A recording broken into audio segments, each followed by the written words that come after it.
बिस्मिल्लाहिर्रहमानिर्रहीम। अस्सलाम वालेकुम रहमतुल्लाहि व बरकातुहू। तमाम सरकारी मुलाज़मीन और तनख्वाहदार तबके के साथ होने वाली दो खुला ज़्यादतियों का जिक्र करेंगे और कुछ हक़ाइक़ आपके सामने रखेंगे। बजट जो है वो तनख्वाहों में इजाफ़ा होता है वो बेसिक पेपर पर होता है, और जो टैक्स कटौती होती है वो टैक्स स्लैब से टैक्स कटता है। क्रॉस सैलरी क्या होती है, नेट सैलरी क्या होती है, ये हम आपसे शेयर करेंगे। और जो सबसे ज़्यादा टैक्स अदा करता है वो तनख्वाहदार तबका है, और इसको ही फाइलर क्यों नहीं बनाया जाता, और इनका जो अगर फाइलर बना दिया जाए तो फाइलर होने के क्या फ़ायदे हैं, सरकारी मुलाज़मिन को फाइलर होने का क्या फ़ायदा होगा, तो ये कैसे बनाया जा सकता है। अगर आप हमारे चैनल पर नए हैं तो हमारे चैनल ज़रूर सब्सक्राइब करें, बेल आइकन पर क्लिक करें ताकि आप हमारी नई वीडियो से अपडेट रहें।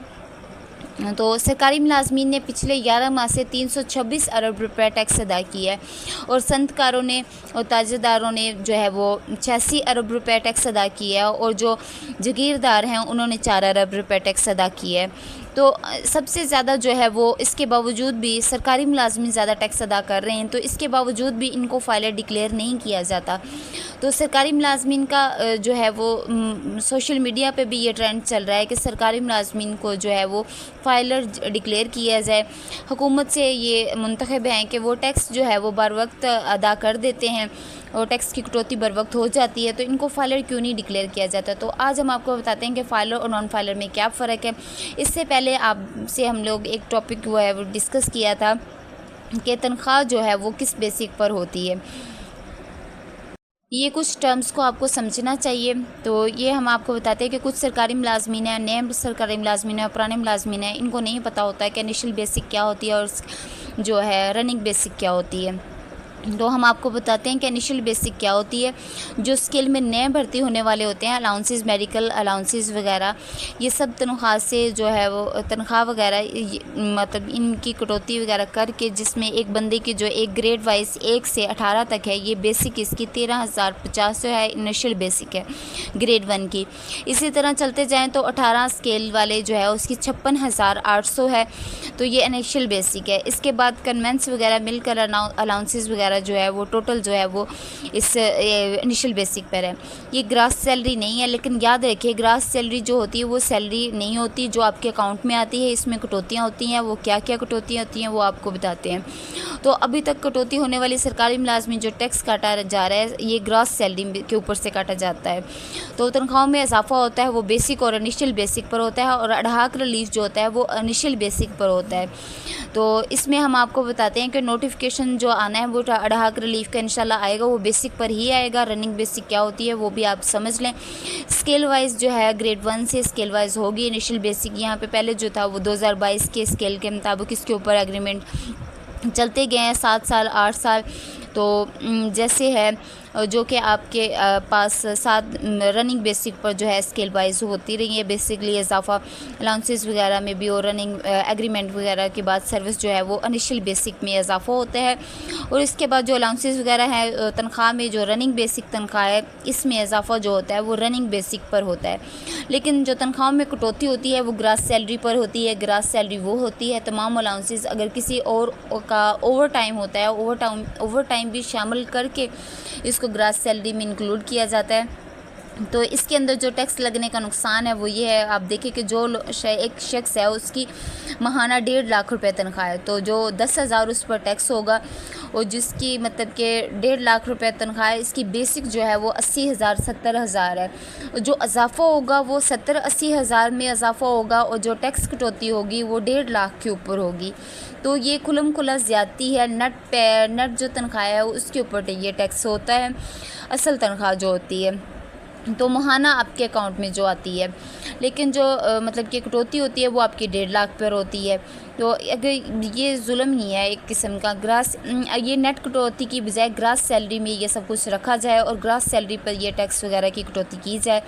तो ये इस टैक्स के मतलब आज हमने आपसे पहले भी एक वीडियो शेयर की थी जिसमें मैंने बताया था कि पीपल्स पार्टी डट गई है कि जो टैक्स वगैरह है ज़्यादा दिया गया है टैक्स ना, तो उसको वापस लिया जाए।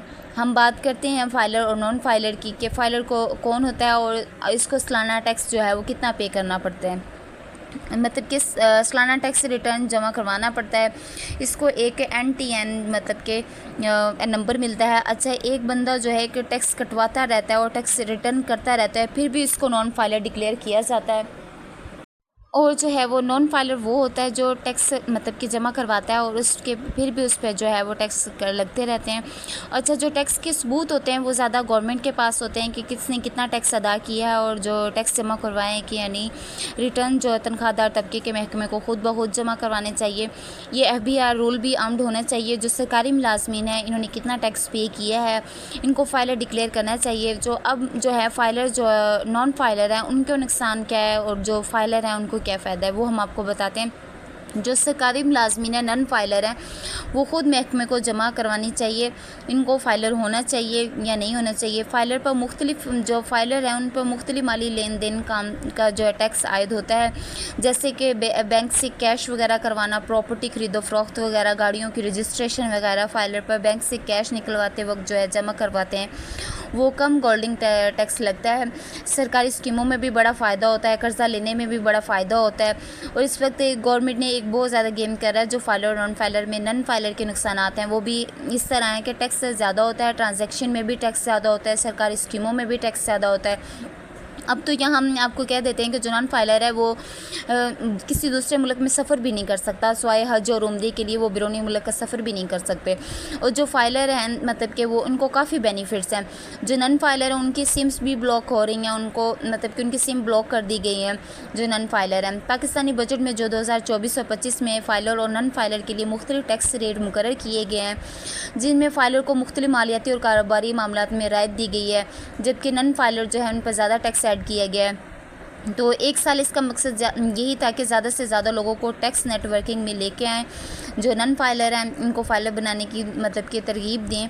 अच्छा, अब मकसद तो ये है कि नॉन फाइलर के ऊपर ज़्यादा ज़्यादती हो रही है, इन पर ज़्यादा टैक्स लग रहा है, क्योंकि ये भी एक तनख्वाहदार तबका ही है, क्योंकि ये तनख्वाह से भी इनके टैक्स कटौती होती है, उसके बावजूद भी इनको फाइलर डिक्लेयर नहीं किया जाता। तो हमारा ये मुतालबा है कि नॉन फाइलर जो हैं उनको फाइलर डिक्लेयर किया जाए। तो ऑलरेडी वो टैक्स नेटवर्किंग में है, उनसे उनको टैक्स सबसे ज़्यादा मार्केटिंग में भी टैक्स ज़्यादा लग रहा है और उसके बावजूद वो ख़ुद भी टैक्स ज़्यादा पे कर रहे हैं। तो मुलाजमीन जो हैं वो अपना टैक्स खुद अदा करें और इनको फाइलर डिक्लेयर किया जाए। अगर आपकी क्या राय है हमारे साथ ना कि गवर्नमेंट को ये करना चाहिए कि नहीं। अच्छा, एक तबका जो है वो ऑलरेडी ज़्यादा टैक्स पे कर रहा है, इसको फाइलर होने का बेनिफिट भी नहीं दिया जा रहा, टैक्स रिटर्न खुद ब खुद जमा करे। और इतनी बड़ी जो है साइज़ है वो FBR जो है वो रूल्स आमद करे कि इसमें तब्दीली लानी चाहिए, इसको बेनिफिट्स मिलने चाहिए सरकारी गवर्नमेंट से मुलाजमीन को जो है। अगर आप हमारी राय से मुत्तफ़िक हैं तो मेरा साथ दीजिए, सरकारी मुलाजमीन का साथ दीजिए। जो फाइलर हैं, जो नॉन फाइलर हैं उनको फाइलर डिक्लेयर करना चाहिए, सरकारी मुलाजमीन को फाइलर होना चाहिए और गवर्नमेंट जो है वो हमारा मुतालबा पूरा करे। इंशाअल्लाह ताला जो भी मालूमाती वीडियो होगी वो हम आपसे शेयर करेंगे। अगर चैनल पर नए हैं तो चैनल ज़रूर सब्सक्राइब करें, बेल आइकन पर क्लिक करें ताकि आप हमारी नई वीडियो से अपडेट रहें। अपना बहुत सारा ख्याल रखिए। अल्लाह हाफ़िज़।